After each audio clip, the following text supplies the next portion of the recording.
Hey guys, so as promised, we're going to go a little bit more over the definition of polynomials this week. So this is the technical definition of a polynomial. It's basically just a long string of terms where each term is just going to have, numbers, variables, and exponents. You're not going to have square roots. You're not going to have big fractions, stuff like that. So that's kind of like a simple way to put it. Anyway, so just some vocab. A variable is going to be, is going to be a letter that represents a number. It can be a known number, an unknown number, but it's representing a number of some sort. A coefficient, the coefficient, is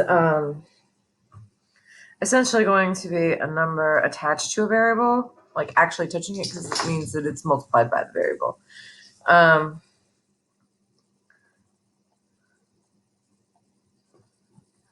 Variable. Sorry. Okay. An exponent.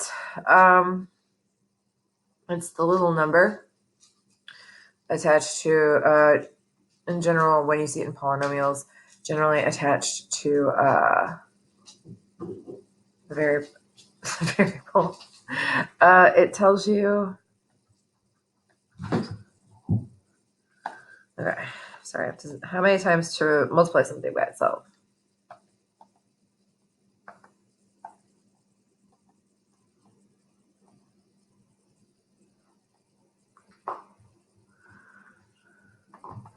And the key term there is by itself. So, like, for example, the coefficient is multiplied by the variable, but the exponent is telling it to multiply it by itself. A constant is a number that is by itself. It's not attached to any variables or anything. So, there you go. Okay. All right, so one of the things that we are going to be doing is naming polynomials by degrees. Some of the degrees have special names. So degree in standard form. So we talked about degree last week. So in factored form, this is important, by the way. In factored form, you find it by adding exponents. Okay, because essentially, like that would be the biggest one if you multiplied everything out, I guess. In standard form, which is what we're looking at with these, it's the biggest exponent.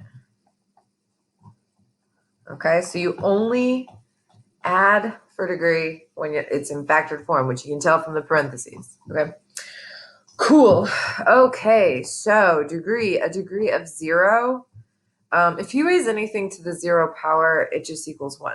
So if you raise like x to the 0 power, then the x is going to go away. It's just going to turn into 1. So that is a constant function. And it's just a number, like 8. Like y equals 8. That's technically a polynomial, but it's constant. It doesn't change. If you've ever seen the graph of y equals 8, it is a horizontal line. It never changes. That's why they call it constant, because it is constant. It is constantly at 8. Anyway, okay. If it has a degree of 1, that is linear. So that's like y equals 2x plus 5, right? That's like y equals mx plus b. You should know that's this line. It has a degree of 1 because even though x doesn't have an exponent, there's like an implied 1 there. A degree of 2, that would be quadratic, which is, we just did a whole like 2 units on quadratics, but every year everybody forgets that word, so hopefully you don't. But anyway, so 3x squared plus 5x plus 7.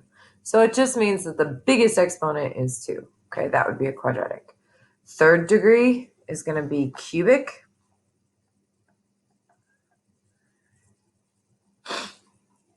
And that just means that, like, the biggest exponent has to be 3.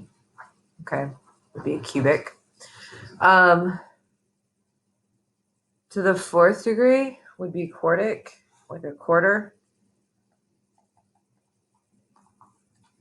where the biggest exponent is 4. Then 5th degree is quintic.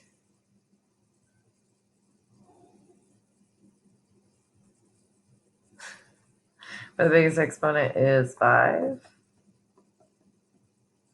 And 6th degree at that point, we're just going to call it a 6th degree polynomial. Well, that was supposed to say polynomial, but my letters got all jumbled together because I was running out of room. Sorry. Okay, so that's just anything with the biggest one being 6. And like if you go on like 7th degree, 8th degree, whatever, at that point they don't really have special names. I guess math people just got sick of naming things. I don't really know. There. Biggest exponent is 6.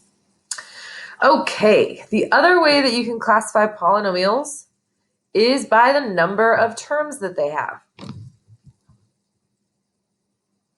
I feel like I'm going to sneeze. So if a polynomial has 1 term, excuse me, it is called a monomial. One way to think about think of a monocle, like that's like that thing that the Peanut guy wears, I think. Does Mr. Peanut wear a monocle? Everybody always thinks that the Monopoly guy wears a monocle, but I don't think he actually does. I don't know. But the monocle is like a one like you just like put a glass like glasses but for one eye. Anyway, that was a weird. So like 4x to the 3rd. If it's just 1 term, a term can be made up of a coefficient, a variable, and an exponent. So that's a monomial. For 2, it'll be binomial, like how a bicycle has. I almost wrote bicycle. Like how a bicycle has 2 wheels. Binomial. Anything with 2 terms is going to be a binomial. Then trinomial for 3, like a tricycle. So, and 4th, we're just going to say, a polynomial of 4 terms. Like you would just say polynomial of 4 terms. At that point, like once again, we're ran out of special names. So like that would be true of 5 terms, 6 terms, 7 terms, all the way up to like however many terms you have. So that's going to be y equals 4x4 plus 3x3 plus 2x2 plus x. 4. Can't even see it. There it is. 4 terms. Boom. Made it up off the top of my brain. Okay. So when it talks about standard form, okay, remember how I said that in standard form the degree is the biggest exponent? Well, when a polynomial is in standard form, it means that the biggest exponent is first.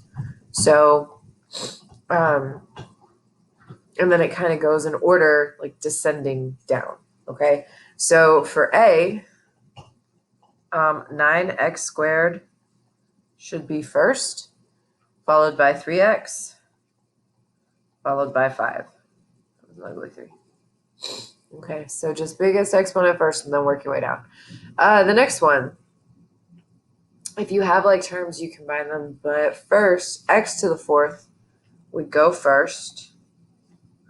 Then I've got 2 things that are squared, so if I combine those, I get 4x squared.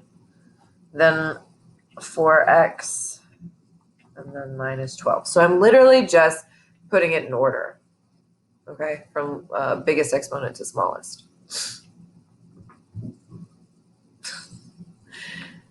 Okay. So technically this should be a review of Algebra 1. So with this is basically combining like terms, but if you have a minus, you have to do something called distributing the negative. Okay, that's like having a -1 and multiplying everything in here by -1. So this just becomes negative 3a squared. What is up with my handwriting? Ugh, ugly. Okay. Negative 3a squared, positive 4a, and positive 8a to the 4th. So I'm just going to make that go away because I've, distributed the negative. And now I can combine like terms. So I'm going to start with the biggest exponent, which is x to the 4th. Or I'm sorry, a to the 4th. My bad. So if I combine those two together, I get 10a to the 4th. Followed by, next biggest would be to the 3rd power. That's the only one. So I'm just going to write minus 2a to the 3rd. Just bring it down. Next would be squared. So -4 and -3 gives me -7a squared. And then last but not least, 4a. So one thing to remember, when you're combining like terms, you're just adding the coefficients. The exponents do not change. Anyway, ta-da, it is in standard form. Hooray. Okay. If there's an addition one, it's literally just adding. Like you just add them together. Okay, so I will. My cat is like meowing and it's funny. Okay. So start with the x to the 4th. If I combine those two, I get 7x4. Next would be x squared. Those would cancel each other out because positive x squared minus x squared is just 0. So next would be the constants. +4 +2 would give me +6. So just also, this would be a quartic binomial. Oops. I'm supposed to say binomial. That end doesn't look right, but you know what I mean. Anyway. Quartic binomial. Ta-da. Because it's a 4th degree. 2 terms. All right. Last but not, least as far as this.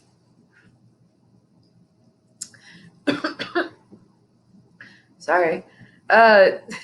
Multiplying polynomials. So when you're multiplying stuff out, I'm going to strongly recommend that we use the box method every year. I always end up going with this because, especially when you have like a trinomial involved in that, it helps keep you organized. I still use the box method. So for however many terms you have, so I have a 2-term and 3 terms. So I'm going to make a 2x3 box. You don't have to have sound effects. I just like to. Okay. And then I'm going to put what they give me on the outside. So 6x, -8, 6x squared minus 6x plus 5.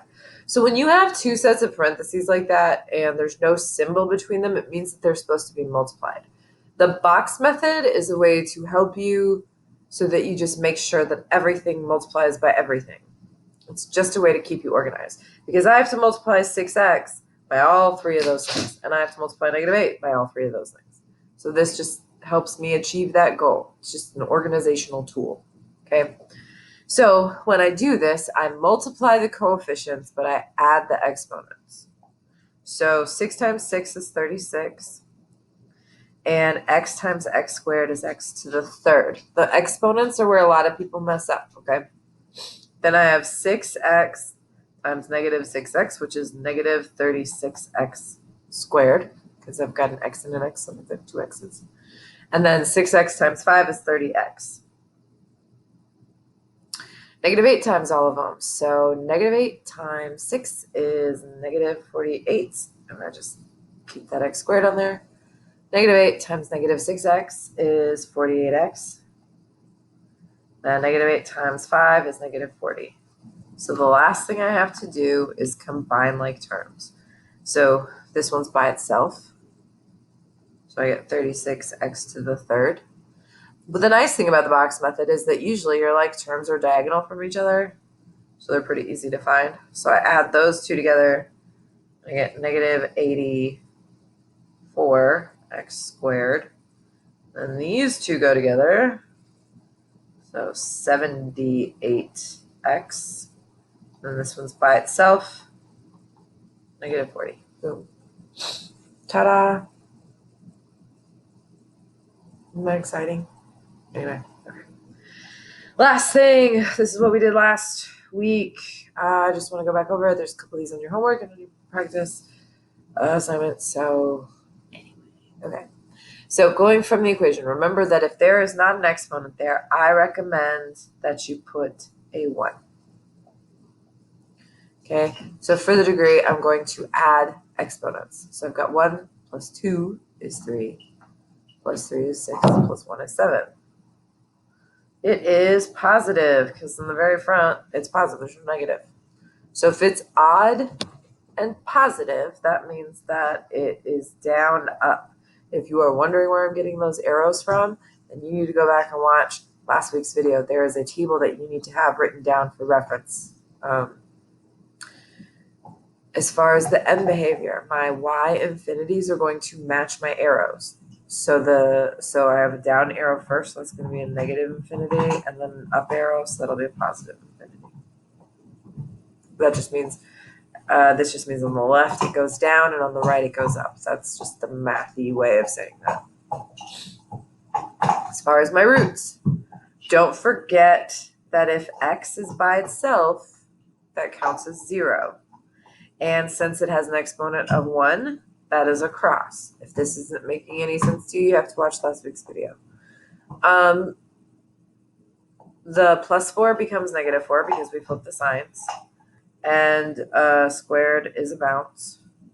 Minus 2 becomes positive 2 because we flip the sign. And then cubed is a zigzag. And minus 4 becomes positive 4, which is a cross because it's to the power of 1. So I'm going to put dots at each of these numbers at 0, negative 4, 2, and 4. I'm going to put a down arrow and an up arrow based on my end behavior. And then I'm going to start at the left. So when I get to negative 4, it says B for bounce. So that means when I come up on negative 4, I'm literally going to bounce off, okay? And then I have to eventually turn back around. And at 0, I have to cross over to the other side. Then at 2,